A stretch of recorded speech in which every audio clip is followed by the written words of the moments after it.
Of all the singular cases with which my friend Mr. Sherlock Holmes was associated during our long and intimate acquaintance, none presented a more perplexing tapestry of domestic deceit and subtle malignity than the affair which came to be known as the Camberwell poisoning case. It was a matter that demanded not only his most acute logical faculties, but also a profound understanding of the darker, more serpentine corridors of the human heart. The events I'm about to chronicle occurred in the autumn of '93, a season of swirling fogs and spectral gaslight, when the great metropolis seemed to be a vast, breathing organism, its grimy arteries clogged with a miasma of secrets and despair. For several days, a profound ennui had settled upon my friend. The newspapers were barren of any crimes worthy of his intellect, and he had spent the better part of a week alternating between scraping melancholic airs upon his violin and conducting a series of particularly malodorous chemical experiments that had driven our long-suffering landlady, Mrs. Hudson, to the brink of despair. He lay upon the sofa, his long, thin frame draped in his mouse-coloured dressing gown, a cloud of acrid tobacco smoke from his old black clay pipe forming a dense halo about his head. "Watson, the faculties rust when idle," he remarked suddenly, his voice emerging from the blue haze. "The criminal classes of London are in a state of deplorable stagnation. One might as well hope for a tiger in Regent's Park as for a crime of genuine intellectual subtlety in this city of 7 million souls. It is a desert of the commonplace." I had just set down my paper, which had been filled with dreary accounts of political squabbles and the latest society scandal, and was about to offer some placating remark when the sharp peal of our doorbell cut through the quiet gloom of the afternoon. Holmes sat up in an instant, his lethargy vanishing like mist upon a breeze. His eyes, which had been dull and listless, now glinted with a hawk-like intensity. "A client, Watson, and by the sound of that agitated pull, a man of some professional standing, likely medical, who finds himself out of his depth. He has hesitated on the doorstep for precisely 12 seconds, suggesting a conflict between professional decorum and urgent necessity. Quick, man! The game is afoot." Before I could fully process this rapid-fire deduction, Mrs. Hudson had shown our visitor in. He was a tall, stooping man with a fringe of grey hair, a face etched with worry, and the clean, slightly antiseptic scent of a physician about him. He clutched a Gladstone bag in one hand and a silk top hat in the other, his gaze darting from me to the languid figure of my friend. "Mr. Sherlock Holmes?" he inquired, his voice a low thrum of anxiety. "I am he, and this is my friend and colleague, Dr. Watson, in whom you may confide as you would in myself," Holmes said, waving a languid hand towards a chair.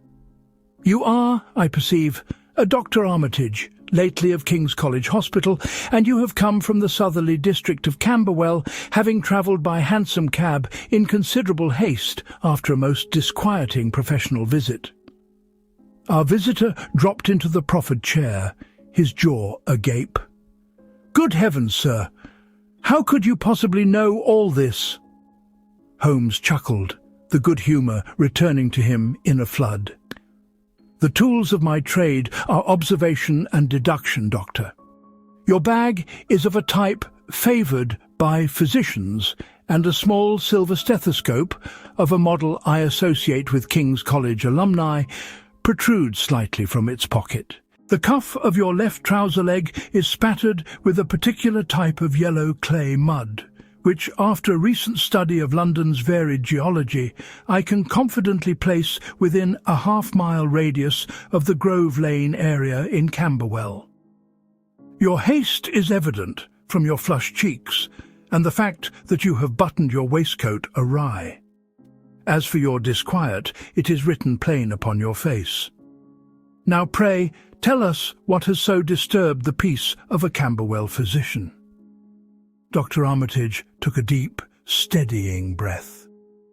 "Mr. Holmes, I have come because I believe I have been witness to a murder so cunningly contrived that it has been officially dismissed as death by natural causes." Holmes leaned forward, his long fingers steepled, the last vestiges of his boredom now utterly incinerated by the flame of this new puzzle. "Pray continue, Doctor. Names, dates, facts. Leave no detail, however trivial it may seem, unspoken." "The deceased," began the doctor, consulting a small notebook, "is a Mr. Alistair Harrington, a man of 62 years, residing at the Larches, a substantial villa on Denmark Hill. He was a man of considerable wealth, derived from interest in the shipping trade, though he had lived a reclusive life for the past decade. I was summoned to the house yesterday evening by his wife, Mrs. Eleanor Harrington. She reported that her husband had been taken violently ill after his dinner." "And his symptoms?" Holmes interjected, his eyes half closed, as if to concentrate his entire being upon the act of listening. "They were most peculiar and alarming," Dr. Armitage said, his brow furrowed in recollection. "He was in a state of extreme distress. His skin was cold and clammy, yet he complained of a burning sensation in his throat and stomach. There was a marked weakness, a paralysis that seemed to be creeping up his limbs, and his breathing was shallow. Most strangely, there was a pronounced drooping of his eyelids, a condition we call ptosis, and his pupils were widely dilated and fixed. I administered what restoratives I could, but his condition deteriorated with shocking rapidity. Within 2 hours of my arrival, Mr. Harrington was dead." "And the cause of death, you certified?" "That is the crux of the matter, Mr. Holmes. I was pressured most insistently by the family. The widow, a young and remarkably beautiful woman, some 30 years his junior, and her brother, a Mr. Julian Croft, who also resides at the villa, were adamant that it was a sudden seizure of the heart to which they claim Mr. Harrington was prone. I have been his physician for 5 years and know of no such condition. Yet, in the absence of any conclusive proof of foul play, and faced with their certainty, I felt compelled to record cardiac syncope on the certificate. I have regretted it ever since. The symptoms, sir, they do not align. They haunt me." "Poison," Holmes murmured, his voice a soft hiss. "You suspect poison?" "I do," Armitage confirmed, but what kind? There was no distinctive odour, no telltale stain upon the lips. I am at a loss. The local constabulary, when I discreetly voiced my concerns this morning, were dismissive. A death certificate has been signed. The family is in mourning. The case, for them, is closed. That is why I have come to you. Something is terribly wrong at the Larches." "You did well to come, Doctor," said Holmes, rising from his chair and beginning to pace the room. "Describe the household to me." "As I said, there is the widow, Mrs. Harrington. She was a Miss Eleanor Croft. They were married a little over a year ago. It caused something of a stir, given the disparity in their ages. Then there is her brother, Julian Croft, a man of about 30. He seems to be a man of leisure, with no discernible occupation. The staff consists of a cook, Mrs. Gable, who has been with Harrington for 20 years, and a young housemaid, Sarah. That is the entire household. And the will? Who benefits from this timely cardiac syncope? I believe the bulk of the fortune goes to the widow. Mr. Harrington has a nephew, a Mr. Thomas Cole, his only living blood relative, but I understand there was some estrangement years ago. The old will favoured this nephew. A new one was drawn up shortly after the marriage." Holmes stood at the window, staring out into the gaslit murk of Baker Street. The fog was thickening, pressing its grimy face against the panes. A young wife, an idle brother, a new will, and a death that baffles a competent physician, he mused, more to himself than to us. It has all the classic elements, and yet I sense a deeper current. The poisoner who uses a substance that mimics natural disease is no common brute. This is the work of a subtle and ruthless intellect. Watson, get your hat and coat. Dr. Armitage, you will be so good as to accompany us back to Camberwell. We shall pay our respects to the late Mr. Harrington, and perhaps offer our condolences to his grieving widow. An hour later, our hansom cab drew up before a large, gloomy villa set back from the road behind a screen of dripping laurel bushes. The Larches was a monument to Victorian prosperity, all red brick, ornate gables and dark, unwelcoming windows. A palpable air of silence and death hung over the place, a silence made all the more profound by the muffled roar of London's traffic just beyond the gates. We were shown into a cavernous, over-furnished drawing-room by the young housemaid, Sarah, whose eyes were red-rimmed from weeping. She was a pale, frightened-looking girl who scurried away as soon as she had announced us.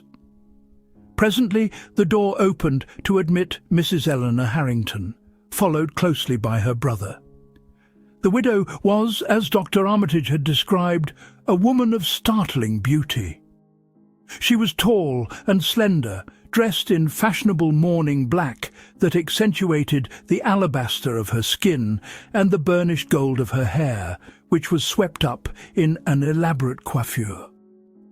Her eyes were the colour of violets, but they held a coolness, a watchfulness that seemed at odds with her bereaved state. Mr. Julian Croft was her male counterpart, handsome, with a cavalier's moustache and an easy, almost insolent grace. He placed a protective hand on his sister's arm as he surveyed us. "Dr. Armitage," Croft said, his tone clipped and unfriendly, "I believe we made it clear that your services were no longer required. Who are these gentlemen?" "This is Mr. Sherlock Holmes and Dr. Watson," the doctor explained, his voice faltering slightly under the man's hostile glare. "They are here to offer their assistance." Assistance? A flicker of something, was it fear, passed through Eleanor Harrington's violet eyes. "We have had a tragedy in this house, sir. We are not in need of assistance."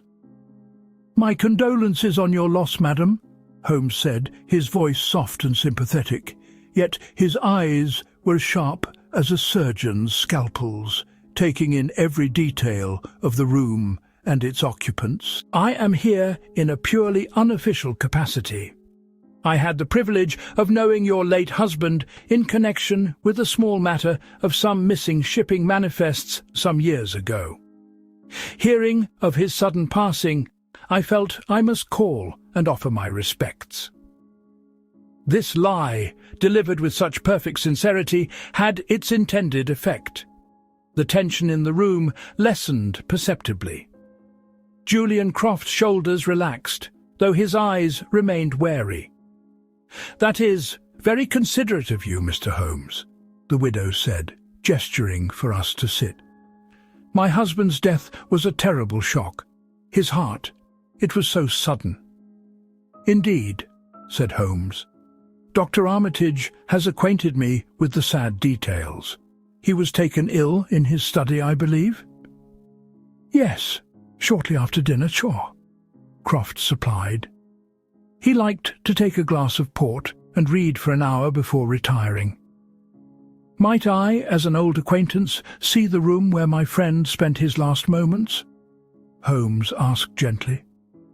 "A matter of sentiment, you understand?" Mrs. Harrington hesitated, exchanging a swift, almost imperceptible glance with her brother. "I suppose there would be no harm in it," she conceded. The study was a sombre, book-lined room. dominated by a heavy mahogany desk and smelling faintly of leather and pipe tobacco. A decanter of port and a single glass stood on a small table beside a large armchair. The fire in the grate had been reduced to a pile of grey ash. Nothing seemed out of place. While the others stood awkwardly by the door, Holmes moved about the room like a questing hound, his gaze sweeping from floor to ceiling. He was no longer the sympathetic mourner, but the keen-eyed man of science. He paused by the armchair, stooping low. He ran his finger along the edge of the small table. He picked up the port glass, held it to the light, and sniffed its rim with a connoisseur's delicacy before setting it down again. His eyes then fell upon a small ornate cabinet of Oriental design that stood in a corner. "Your husband was a collector of curiosities, I see, madam." "Alistair had many interests," she replied coolly. "That cabinet contains some of his botanical specimens. He was a keen amateur botanist in his youth." Holmes's eyes lit with interest. "Indeed? May I?" He did not wait for an answer, but stepped over and opened the small doors. Inside, arranged on velvet shelves, were various dried herbs, seed pods, and crystalline substances in labelled glass vials. Holmes picked up one small bottle containing a dark, resinous-looking substance. The label, written in a spidery hand, read Gelsemium sempervirens, N. America. Handle with extreme caution.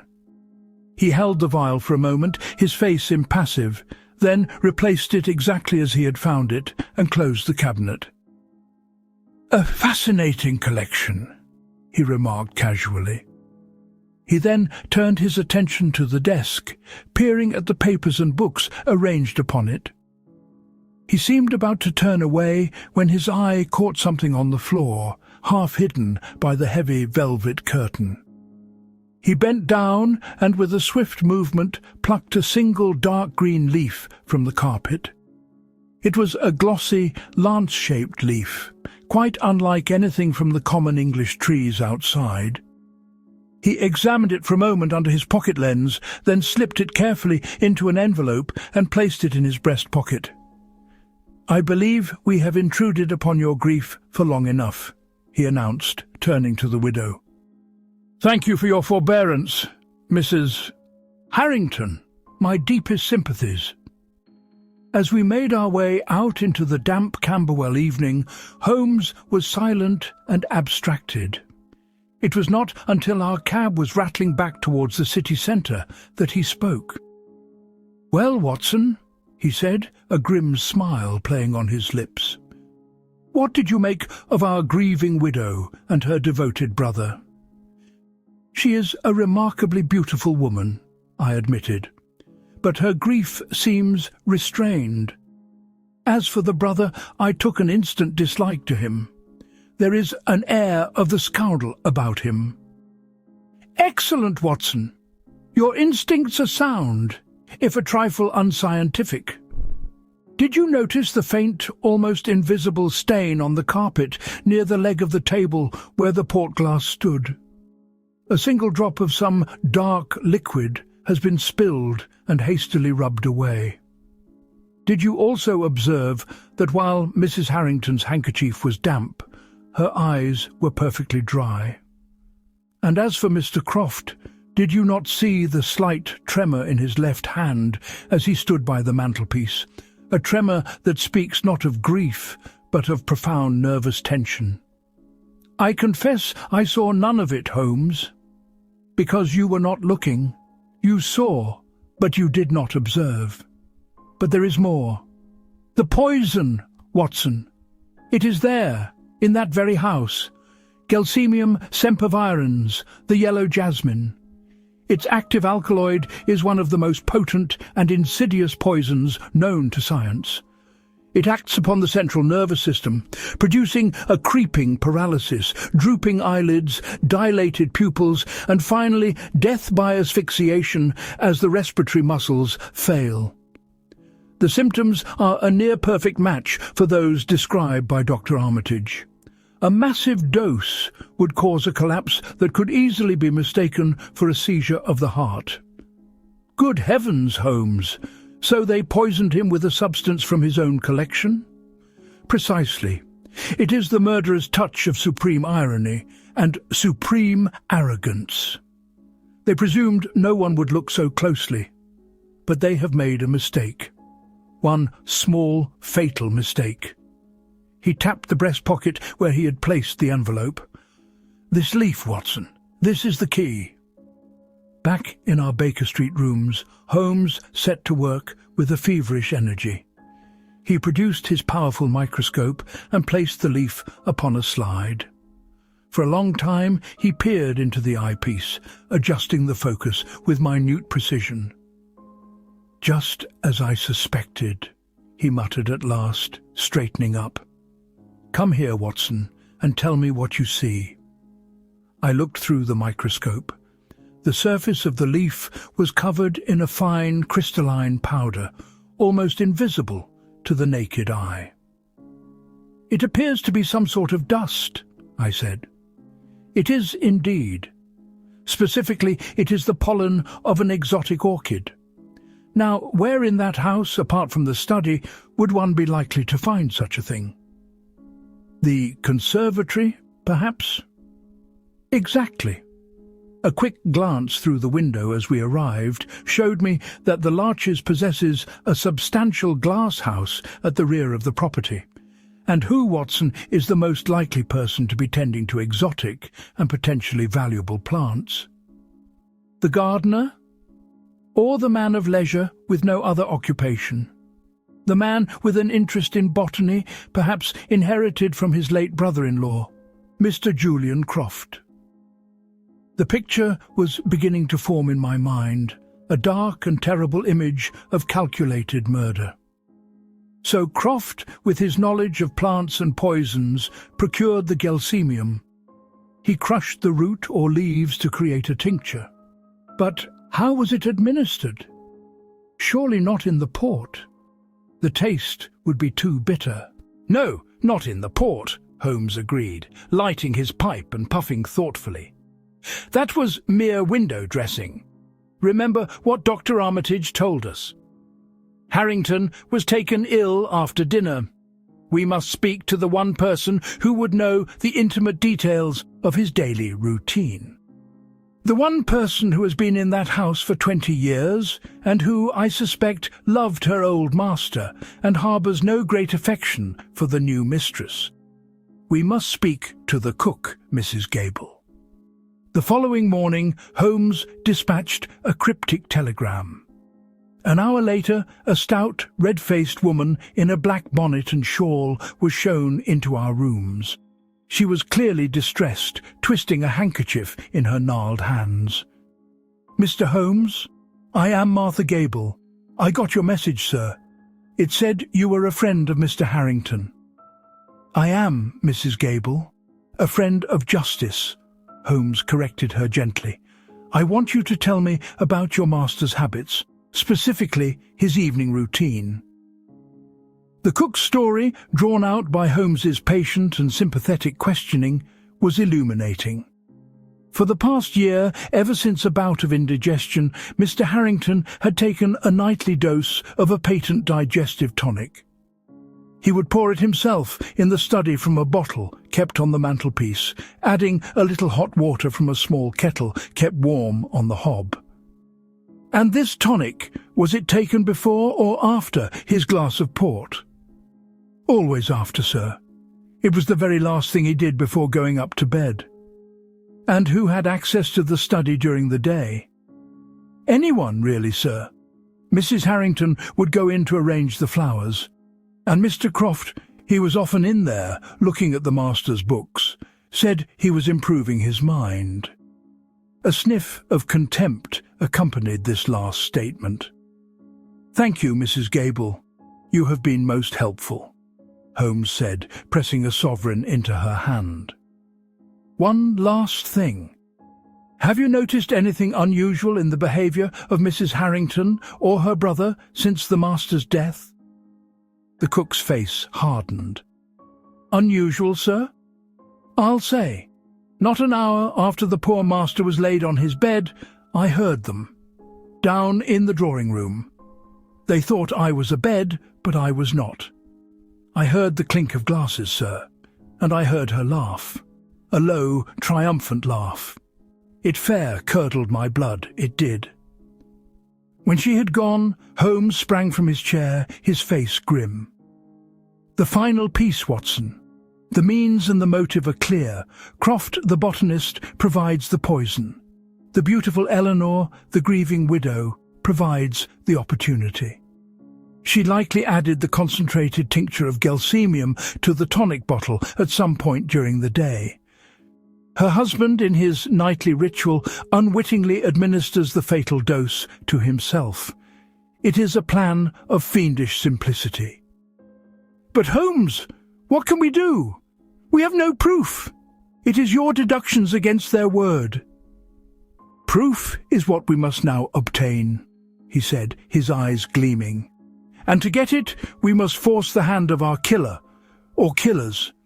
I suspect Mr. Croft is the intellect behind this, but his sister is a willing and vital accomplice. They believe they are safe. We must disabuse them of that notion." That evening we returned to Camberwell. Holmes had sent a message ahead to Inspector Lestrade of Scotland Yard, whom he had summoned to meet us at a discreet distance from the house.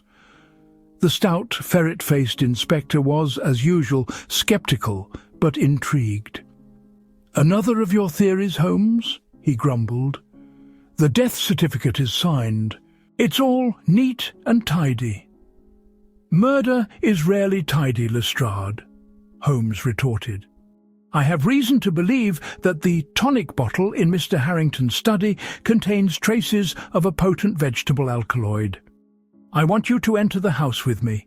We shall inform Mr. Croft and Mrs. Harrington that due to new information we are seizing the bottle for chemical analysis at Scotland Yard." "And what do you expect to happen?" "I expect our clever poisoner to panic. The tincture of gelsemium is dark and would discolour the tonic. They would not have poured the entire contents away, as that would be suspicious. They would have relied on the bottle not being examined. When they learn it is to be taken, they will know the game is up. They will have to act to destroy the evidence before it leaves the house. You and your man will wait in the hall. Watson and I will be in the study. We will see what the night brings." The plan was executed as Holmes had designed. Our arrival, this time with a uniformed officer in tow, threw the inhabitants of the Larches into visible consternation. Julian Croft's handsome face became a mask of fury. "This is an outrage, an invasion of privacy." "On what authority do you do this?" he demanded. "The authority of a police investigation into a suspicious death, sir," Lestrade said, puffing out his chest. Holmes, ignoring the protestations, walked calmly into the study and took the tonic bottle from the mantelpiece. It was a dark green bottle, about 3/4 full of a brownish liquid. "This will be taken for analysis," he announced calmly. "We will secure the room and return for it in the morning. An officer will remain on duty at the front of the house." This last part was a fabrication, but a necessary one. We did not leave. Lestrade and his constable secreted themselves in the shadows of the main hall, while Holmes and I slipped back into the darkened study, concealing ourselves behind the heavy curtains. It was a long and silent vigil. The minutes crawled by. The only sounds were the ticking of the grandfather clock in the hall and the frantic beating of my own heart. I could feel Holmes beside me, preternaturally still and alert, a coiled spring in the darkness. It must have been close to 2 in the morning when we heard it, a faint creak on the landing, then the stealthy turn of the study door handle. A sliver of light pierced the darkness as the door opened. A figure cloaked in a dressing gown glided into the room. It was Julian Croft. He moved silently to the mantelpiece, his eyes fixed on the tonic bottle. In his hand he held a small, heavy object, a fireplace poker. He reached for the bottle, his intention clear. He meant to smash it and spill its contents, which would then soak into the rug. The evidence destroyed. It was at that precise moment that Holmes chose to act. "I should not do that if I were you, Mr. Croft," he said, his voice cutting through the silence like a shard of ice. Croft spun around with a strangled cry of pure terror. For a moment he was frozen, his face a ghostly white in the gloom. Then, with a snarl of desperation, he lunged not for the door, but towards the oriental cabinet in the corner. "If I am to be taken, I'll not be taken alive," he hissed, fumbling with the cabinet door. But Holmes was faster. He sprang from our hiding place, his long form uncoiling like a whip. He tackled Croft, sending them both crashing to the floor. The poker clattered away across the polished wood. I rushed to assist, and in a moment Lestrade and his man had burst into the room, their lanterns flooding the scene with light. Croft fought like a cornered rat, but he was soon overpowered and secured. As the constable snapped the handcuffs on his wrists, the study door opened again. Mrs. Eleanor Harrington stood there, a vision in a white silk peignoir, her face a perfect mask of horror and disbelief. Her eyes met Holmes's, and in that instant she knew.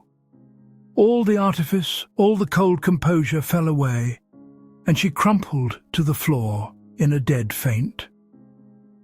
"Well, Lestrade," Holmes remarked, brushing down his coat as if he had just concluded a pleasant stroll, "I believe you will find that the tonic bottle contains sufficient evidence to hang Mr. Croft.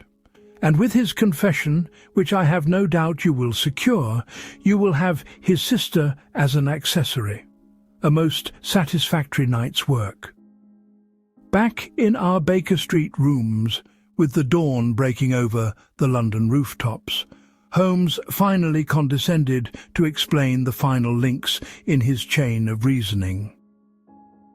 "The leaf was the true starting point, Watson," he said, filling his pipe. "It was a leaf from a Carolina jessamine, the very plant from which gelsemium is derived. I knew from my reading that it is often grown as an ornamental in conservatories. The pollen I found on it under the microscope was from a rare Madagascan orchid I had seen illustrated in a monograph. It was inconceivable that a leaf from the conservatory could have found its way into the study under the curtain by accident.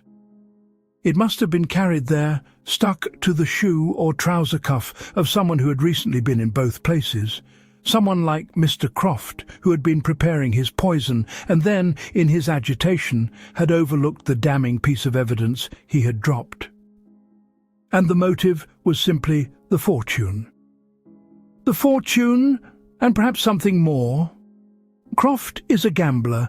I deduced as much from the slight chalk marks on his waistcoat, indicative of leaning over a billiard table, and a certain restless quality in his eyes. I suspect he was deeply in his sister's debt, or she in his. They were partners in avarice. They saw Harrington's wealth as their salvation. When they learned from a gossiping servant that the old man was having second thoughts about his new will and was planning to see his solicitor to reinstate his nephew, they knew they had to act quickly. He leaned back, enveloped in a cloud of smoke. the firelight casting flickering shadows on his sharp, aquiline features. "It was a clever crime, Watson, executed with a certain cold-blooded panache. The choice of poison was masterful, the method of administration simple and effective. But they, like so many others, made the fatal error of underestimating their opponent.